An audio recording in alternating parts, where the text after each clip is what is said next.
السلام عليكم ورحمة الله وبركاته. اللهم صل وسلم وبارك على سيدنا محمد. أهلا بيكم في مطبخ نوجة. هنعمل النهاردة السابليه الفرنسي بعجينة سهلة جدا وبسيطة من 3 مكونات بس، بنشتريه من بره بيكون سعره غالي جدا. هنعمله النهاردة بطريقة سهلة جدا من غير عجان ولا مضرب كهربائي، والنتيجة روعة. ويلا نشوف السابليه الحلو ده هنعمله ازاي. عجينة السابليه الفرنسي من أسهل نواعم شغل العيد. عجينة سهلة جدا ومش محتاجة مقادير كتير. هقول لكم على المقادير بالكوباية وبالميزان. وده المج اللي هعاير بيه السكر والدقيق، مج الشاي العادي اللي موجود في كل بيت. معايا المقادير: كوباية ونص سكر بودرة 200 جرام، 2 كوباية زبدة 400 جرام. الزبدة يا جماعة تكون درجة حرارة المطبخ قبل ما اشتغل فيها، قبل ما اشتغل في السابليه اطلعها من التلاجة واسيبها على الرخامة لمدة 10 دقايق.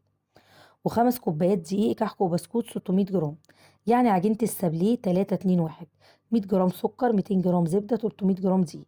بس أنا مضاعفة الكمية. هنبتدي بسم الله، واحط الزبدة والسكر البودرة في بولة كبيرة، واقلب بس كده لحد ما السكر يختفي مع الزبدة.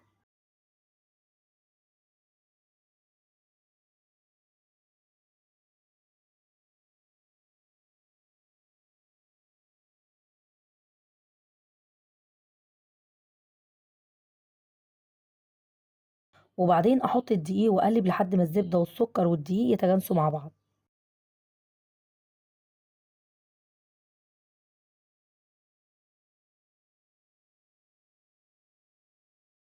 في الاول هتلاقي العجينة عاملة زي حبات الرمل، ما تقلقيش وما تحطيش اي اضافات. استمري في العجن وهي هتلم مع العجن.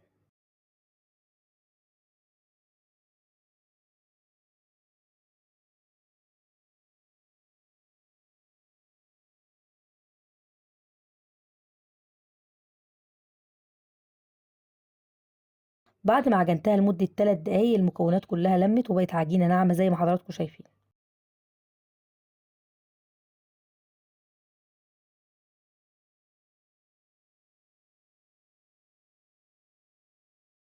هلمها كده بايدي واشتغل فيها على طول، مش هتريح ومش هدخلها التلاجة.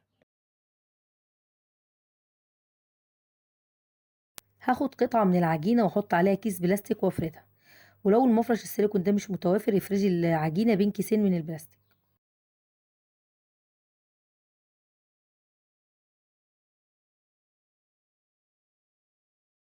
بعد ما فردت العجينة دي القطاعات اللي انا هستخدمها. حضرتك استخدمي القطاعات المتوفرة عندك.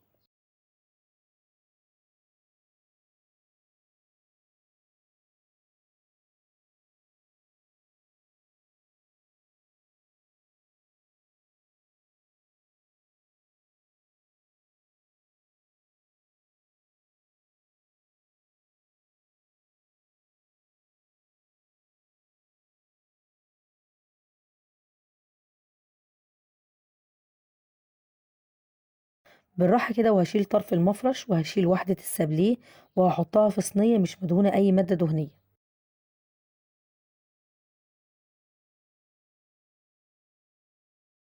بصي ده سمكها ما تخليهاش رقيقة قوي علشان ما تتحرقش منك وهي بتستوي في الفرن. وكمان لما تشيليها ما تتقطمش منك. برضو ممكن بسكينة من بتاعة المطبخ تشيلي بيها السابليه من على المفرش. هتسهل عليكي بدل ما كل شوية ترفعي طرف المفرش.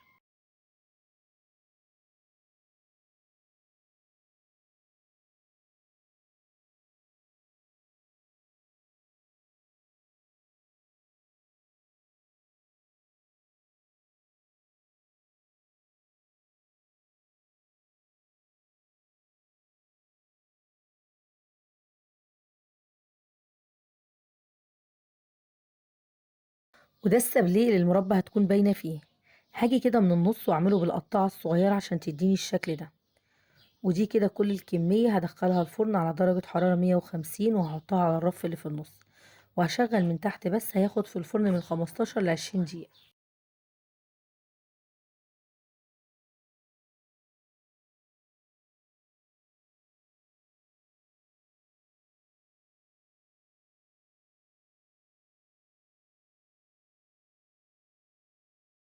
ده كده شكل السابليه بعد ما خرج من الفرن. هسيبه يبرد خالص على السيجان لمدة ساعة ولا ساعتين وبعدين نزينه.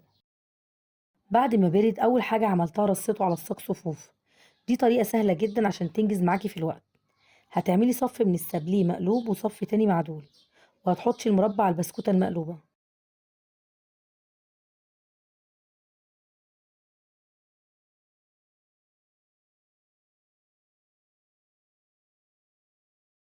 بعدين هتبتدي تقفلي عليها بالبسكوتة المعدولة، وهتعدليهم بإيديكِ عشان الرسمة تبقى على بعضها، وهتسيبيه لمدة ساعتين أو 3 عشان المربى تمسك كويس ولمّا نغطسه في الشوكولاتة ما يتفكش.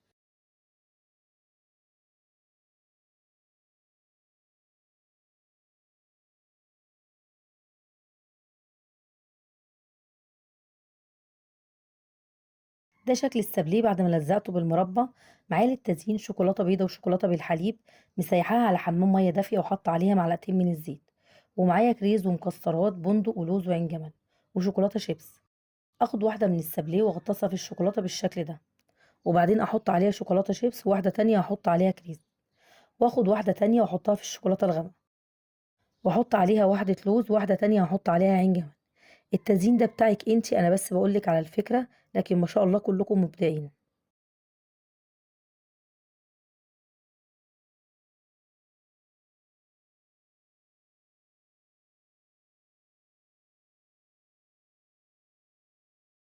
بصوا بقى، ده السابليه الكبير ما لزقتوش بالمربى، هغطسه الاول في الشوكولاته وبعدين هقول لكم انا غطسته الاول ليه في الشوكولاته.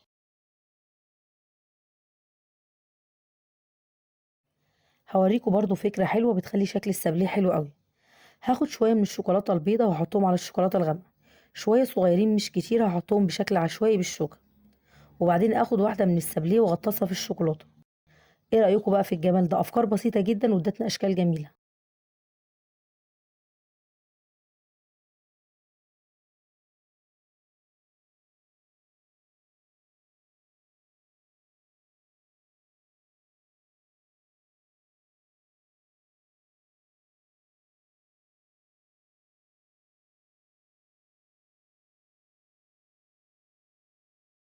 وده السابليه الكبير انا مغطساه في الشوكولاته البيضاء، بس برضه هديله شكل جميل بالشوكه، وهاخد شويه شوكولاته غامقه وهحط عليه بالشكل ده.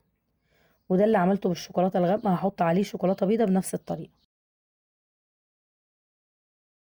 بصوا بقى، ده السابليه الكبير ابتدي احشي بالمربى بالشكل ده.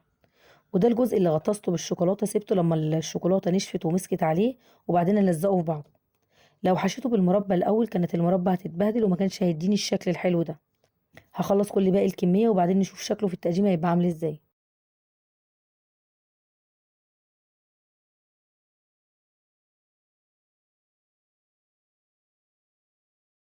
دي كانت وصفتنا النهارده، عملنا السابليه بطريقه سهله جدا وبسيطه. ايه رايكم بقى في الجمال ده؟ ما شاء الله شكله وطعمه تحفه. بنشتريه من بره غالي جدا، احنا مكلفينه في البيت، بس التكلفه ارخص من اللي بنشتريه من بره بكتير. هنحفظه في التلاجة في علبه بلاستيك محكمه الغلق.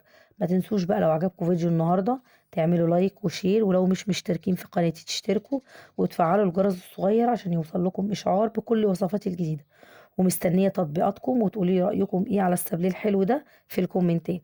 اسيبكم في رعاية الله، سلام عليكم.